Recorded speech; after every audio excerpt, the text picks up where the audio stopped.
Hello అండి, అందరికీ నమస్కారం. మా ఊరైతే పల్లెటూరు. పల్లెటూరులో ఎక్కువగా ఈ చిన్న చేపలు అనేది దొరుకుతూ ఉంటాయి, మీకు తెలిసే ఉంటుంది. ఈరోజైతే మా వారు ఈ చిన్న చేపలు అయితే తెచ్చారు. నేనైతే వీటిని క్లీనింగ్ ప్రాసెస్ అనేది చూపించాను కదా, అలా అయితే క్లీన్ చేసేసుకోవాలి. ఈ వీడియోలో కర్రీ కూడా ఎలా వండుకోవాలనేది ఈ ప్రాసెస్ అనేది చూపిస్తాను. ముందుగా నిమ్మకాయ అంత సైజు చింతపండు తీసుకుని వాటిని శుభ్రంగా కడిగేసేసి పక్కన పెట్టి నానబెట్టుకోవాలి. చేపల కూర వండుకునే కడాయి తీసుకుని ఆ కడాయిలో అయితే క్లీన్ చేసుకున్న చేపలను అయితే వేసేసుకోవాలి.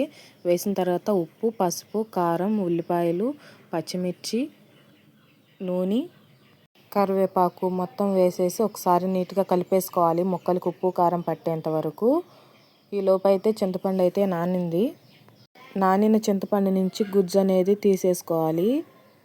1 గ్లాసు చింతపండు గుజ్జు 2 గ్లాసులు వాటర్ పోసేసుకుని ఒకసారి మొత్తం కలుపుకోవాలి. కలుపుకున్న తర్వాత ఈ చిన్న చేపలు ఏంటంటే స్టవ్ మీద పెట్టిన తర్వాత కొంచెం ఉడికితే మనం స్పూన్ కానీ గరిటె కానీ పెడితే నలిగిపోతుంది. అందుకని ఒకసారి ఉప్పు అనేది అడ్జస్ట్ చేసుకుని ఒకసారి స్టవ్ మీద పెట్టేసుకోవాలి.